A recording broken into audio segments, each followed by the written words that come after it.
34। नाव में। रेड नदी में एक छोटी सी नाव पाल डाले दक्षिण की ओर बड़ी चली जा रही है। नाव में कई दास दासियों के रोने और सिसकने की आवाजें आ रही हैं। टॉम इन्हीं के बीच बैठा है। उसके हाथ पैर जंजीर से जकड़े हुए हैं, पर उसका हृदय जिस दुख से दबा जा रहा है, उस दुख का बोझ हथकड़ी बेड़ियों से भी अधिक है। उसकी सारी आशा आकांक्षाओं पर पानी फिर गया है। पीछे छूटते हुए नदी तट के वृक्षों की भांति उसके सामने जो कुछ था, वह एक एक करके पीछे छूट गया। अब वे नहीं देख पड़ेंगे, अब वे नहीं लौटेंगे। केंटाकी का घर, स्त्री, पुत्र, कन्या और उस उदार स्वामी का परिवार आज कहाँ है? सेंट क्लेयर का घर, उस घर की वह विपुल शोभा समृद्धि, इवा का वह देवोपमुख चंद्र, वह उन्नतचेता सुंदर प्रफुल्ल मूर्ति, कोमल प्राण सेंट क्लेयर, वह परिश्रम रहित जीवन, वह सुख के विश्राम दिवस, सब एक एक करके जाते रहे। अब उनकी जगह रह गई है स्वप्न की सी स्मृति। टॉम ने नए खरीदार लेग्री साहब ने न्यू ऑरलिन्स की कई आधातों से 8 दास दासी खरीदे थे। इनमें दो दो को एक बंधन में जकड़ रखा था। लेग्री साहब कुछ दूर नाव पर चलने के बाद राह में नदी के मुहाने पर सबको साथ लेकर पॉट्रास्ट नामक जहाज पर सवार हुआ। सब दास दासियों को सवार करा लेने के बाद वह टॉम के पास आया। सेंट क्लेयर के यहाँ टॉम सदा अच्छे कपड़े पहना करता था। बेचने के पहले आधात वालों ने टॉम को अपना सबसे बढ़िया कपड़ा पहनने का हुक्म दिया था। उस समय का पहना बढ़िया कपड़ा अभी तक उसके बदन पर था। लेग्री ने आकर उससे कहा, खड़ा हो। टॉम खड़ा हो गया। अब लेग्री ने उससे वह बढ़िया कपड़ा उतार देने को कहा। टॉम उतारने लगा, पर हाथ जंजा में जकड़े होने से वह झटपट उतार न सका। इस पर लेग्री ने स्वयं जोर से उसके कपड़े खींचकर उतारे। फिर वह सेंट क्लेयर के दिए हुए उसके बक्से की ओर घूमा। इसे उसने पहले ही खोलकर देख लिया था। उसमें से पुराना कोट और पतलून निकालकर टॉम को पहनने को दिया। टॉम इस पतलून को घुड़साल में काम करने के वक्त के सिवा और कभी न पहनता था। इस समय लेग्री की आज्ञानुसार वह फटी पुरानी पतलून उसे पहननी पड़ी। फिर लेग्री ने उसके बूट उतरवाकर एक जोड़ी फटा जूता पहनने को दिया। वह भी उसने पहन लिया। इस जल्दी में भी, कपड़ों की अदला बदली में, टॉम ने अपने कोट की पॉकेट से बाइबल निकाल ली, नहीं तो उसे इससे भी हाथ धोना पड़ता। कपड़े उतारते ही लेग्री उसकी जेबें टटोलने लगा कि उनमें क्या रखा है। कोट की पॉकेट से इवा का दिया हुआ एक रेशमी रुमाल निकला। उसे तुरंत उसने अपनी जेब के हवाले किया। फिर दूसरी जेब से एक प्रार्थना पुस्तक निकाली। टॉम जल्दी में इसे निकालना भूल गया था। इस पुस्तक को देखते ही लेग्री क्रोध से जल उठा। बोला, क्यों रे, तेरा गिरजे से ताल्लुक रहता है? टॉम ने दृढ़ता से कहा, जी सरकार। लेग्री ने आग बबूला होकर कहा, मैं तेरे ये सब पाखंड जल्दी ही निकाल दूंगा। मैं अपने खेत के कुली कुबाड़ियों को भजन या उपासना नहीं करने देता। इसे अच्छी तरह समझ ले। अब तू अपने मन में जान ले कि मैं ही तेरा गिरजा और मैं ही तेरा सब कुछ हूँ। जो मैं कहूँगा वही तुझे करना पड़ेगा। लेग्री ने बड़ी लाल पीली आंखें करके टॉम से ये बातें कहीं। उस समय टॉम चुप था, पर उसकी अंतरात्मा कह रही थी, नहीं, कभी नहीं, न तू मेरा गिरजा है, न कुछ है। इस समय बाइबल का वह वाक्य, जो सदा इवा उसके सामने पढ़ा करती थी, उसे याद आया। जान पड़ा, मानो उसे धीरज दिलाने के लिए कहीं से आवाज आ रही है, डरना मत, क्योंकि मैंने तेरा उद्धार किया है। मैंने तुझे अपना नाम दिया है, तू मेरा ही होगा। पर लेग्री के कानों में ये ध्वनि नहीं पड़ी। पाप पूर्ण कर्णों में ये ध्वनि प्रवेश नहीं कर सकती थी। टॉम के नीचे किए हुए चेहरे की ओर जरा देर लेग्री देखता रहा, फिर दूसरी ओर को चल दिया। सेंट क्लेयर ने टॉम को कुछ कीमती कपड़े दिए थे। अर्थपिशाच लेग्री ने लोभ में पड़कर टॉम का सब कुछ नीलाम कर डाला, यहाँ तक कि संदूक भी बेच दिया और जो कुछ मिला सब हड़प गया। कानून से दासों का किसी चीज पर अधिकार नहीं है। इसी से जब टॉम को लेग्री खरीद चुका तो उसके सारे माल असबाब का भी वही मालिक हो गया।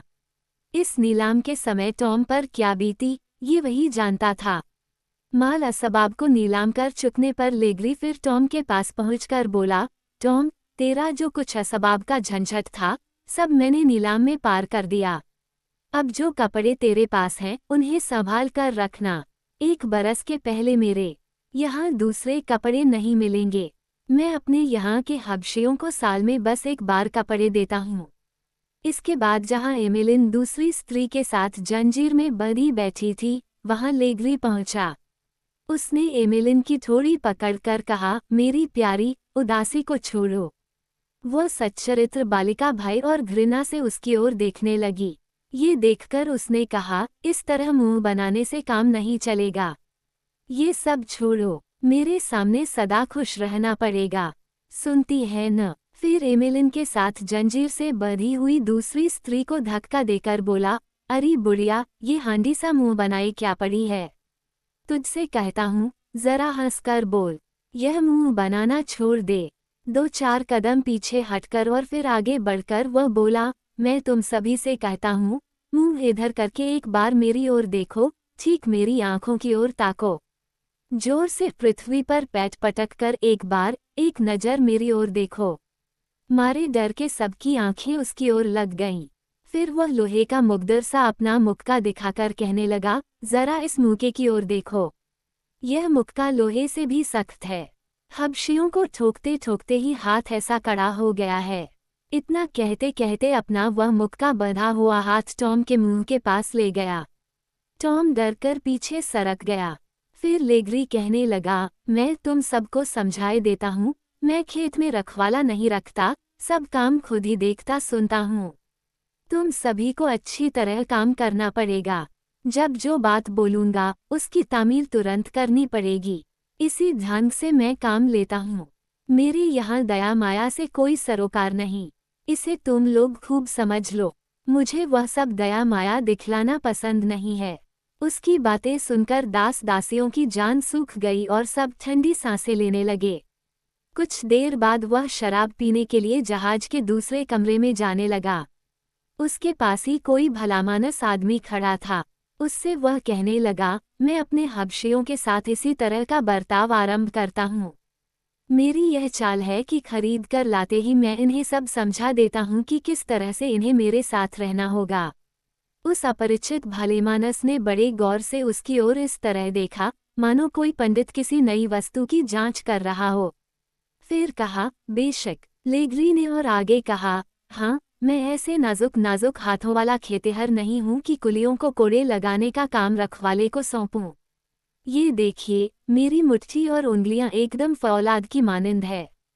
इस जगह का हाथ का मांस पत्थर सा कड़ा हो गया है।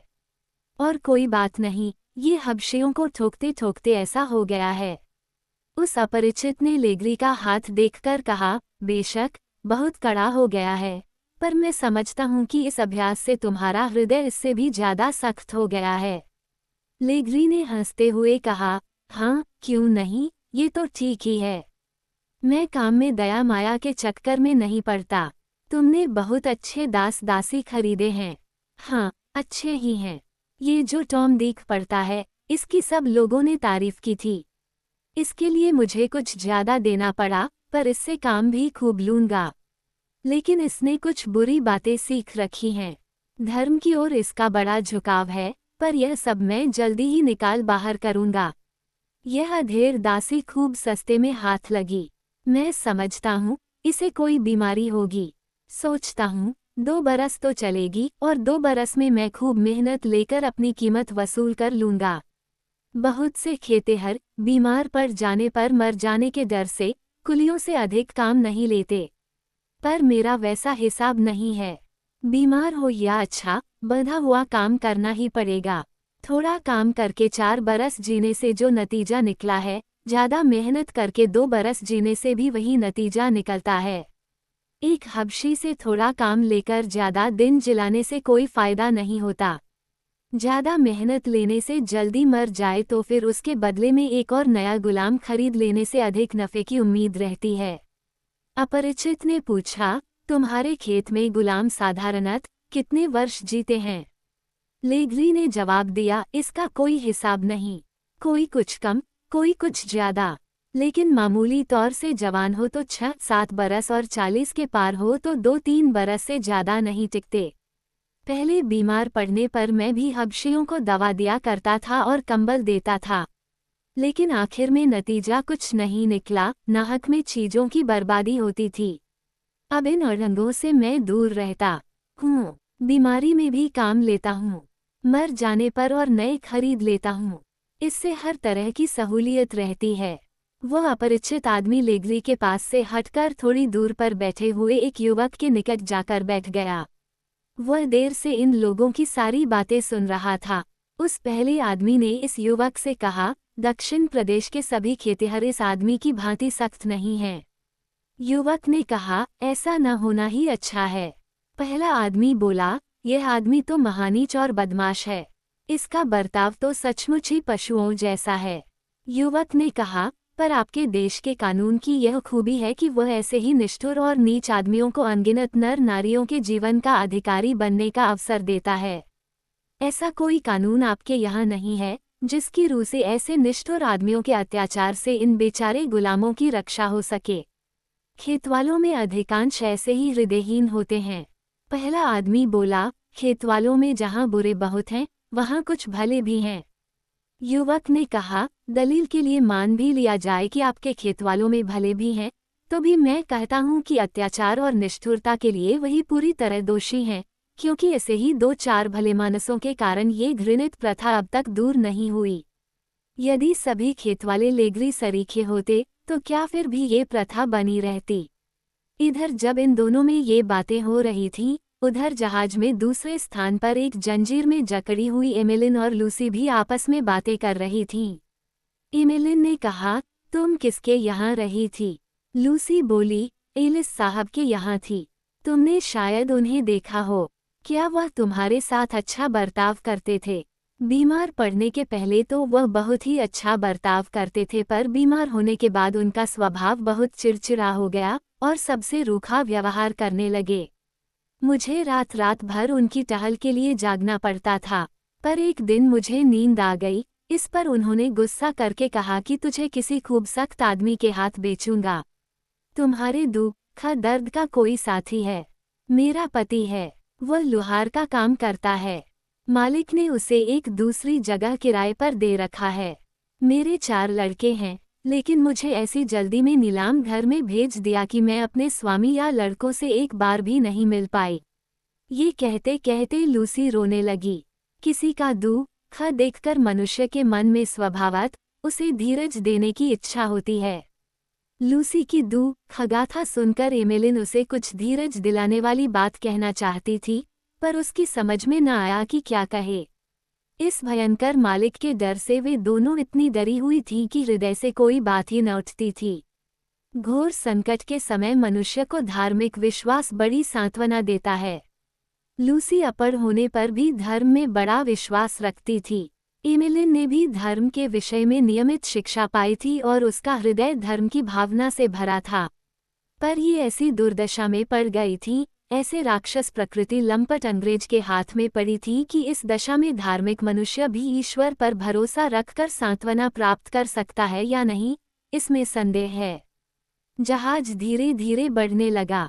अंत में एक छोटे कस्बे के पास आकर उसने लंगर डाला। लेगरी अपने दास दासियों को साथ लेकर वहीं उतर गया।